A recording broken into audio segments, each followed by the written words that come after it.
안녕하세요, 우주입니다. 이 영상은 저의 경험과 주관적인 해석으로 추천드리는 것일 뿐 정답은 아닙니다. 스트레스 받지 말고 즐겁게 게임 즐기시면 좋겠습니다. 자, 무소가금을 위한 7세대부터 9세대 영웅 가이드입니다. 에디스, 방패 영웅입니다.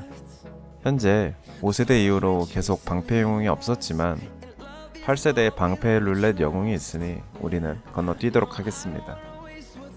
수성에서는 무명과 큰 차이까지는 느껴지지 않습니다. 물론 최신 영웅이 조금 더 좋아요. 탐험 스킬은 상대를 기절시키기도 하고 죽을 때 광역 피해도 주기 때문에 아레나에서는 나쁘지 않은 영웅입니다.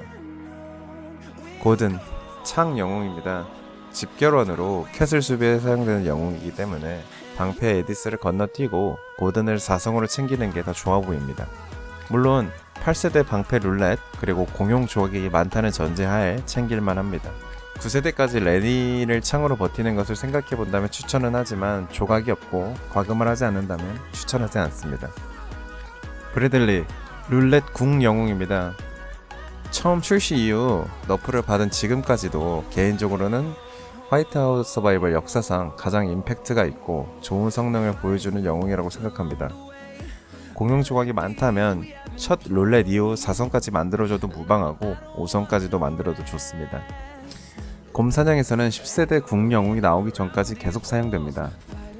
전용 무기는 수비이지만 곰사냥에서 구엔보다는 월등히 높은 데미지를 주고 캐슬 및 건물 수비에서는 꽤나 오랫동안 쓰입니다. 60-40-0 비율에서 그는 필수적인 영웅입니다. 절대 건너뛰면 안되는 영웅입니다. 8세대 가토, 방패 룰렛 영웅입니다. 당연히 얻어야 하는 영웅이지만 유통기한은 생각보다 짧습니다. 9세대, 10세대 방패 영웅들이 계속 교체되기 때문이죠. 하지만 얻지 않아야 할 이유가 없습니다. 5세대 이후로 얻게 되는 방패 영웅이고 다이아를 아끼고 건너뛰겠다면 에디스를 키웠거나 9세대 방패 영웅에게 몰아줄 계획이 있어야 할 거예요. 소냐, 창 영웅입니다. 아레나와 원정에서 둘 다 좋고 전용 무기도 좋고 집결원으로서도 좋습니다. 곰사냥에서는 집결원으로도 추천합니다. 원정 첫 번째 스킬이 20% 버프지만 독립적으로 연산된다고 합니다. 그러니까 두 명의 제시보다 제시 플러스 소냐가 더 높은 데미지 상승 효과를 준다고 합니다. 제가 예전에 정리했던 영상에도 있습니다. 하지만 무소가금 기준으로는 가져가기 어려운 영웅입니다. 건너뛰어도 무방합니다. 핸드릭, 궁 영웅입니다. 전용 무기는 공성이지만 여전히 곰 사냥에서는 브래들리가 너무 좋기 때문에 건너뛰어도 좋습니다. 하지만 원정 첫 번째 스킬이 다른 영웅들에게는 거의 없는 방어력 저하 스킬입니다. 제가 기억하기로는 12세대 리지아와 핸드릭만 가지고 있는 특수한 스킬이고 스킬이 마치 파괴력 25%처럼 작용합니다. 수성 및 곰사냥 집결원으로서 굉장히 가치 있는 영웅입니다.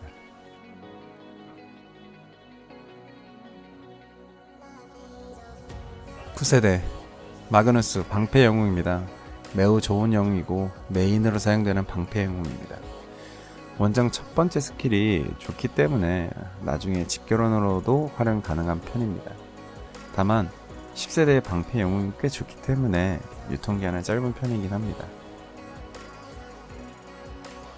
9세대 프레드, 창 룰렛 영웅이고 공격 타입 영웅입니다. 공성 영웅이에요. 생각보다 굉장히 오래 쓰이는 영웅 중에 한 명입니다. 랠리 리더에게는 505 비율 사용 시에 미아를 쓰고 다른 비율일 땐 프레드를 사용합니다. 10세대, 11세대 창 영웅이 방어 타입 영웅이기 때문에 집결일 땐 유용한 영웅이에요. 역시나 룰렛 영웅이 저희는 얻어가도록 하겠습니다. 스웨라, 궁 영웅입니다. 무소가금에게는 전혀 필요 없는 영웅 중에 한 명입니다. 이미 브래들리라는 좋은 영웅이 있기 때문이고 유통기한도 짧습니다. 랠리 리더들에게는 필수적이지만 개인적으로는 별로라고 생각하는 영웅 중 한 명입니다. 자, 오늘은 7세대부터 9세대까지 영웅들을 살펴보았고, 다음은 10세대와 11세대 영웅입니다. 제가 언제나 정답은 아니기 때문에 여러 글들과 영상을 찾아보시고 선택하시면 될 것 같습니다. 질문이나 궁금한 점은 댓글 및 인게임 메시지로 주시면 감사하겠습니다. 감사합니다.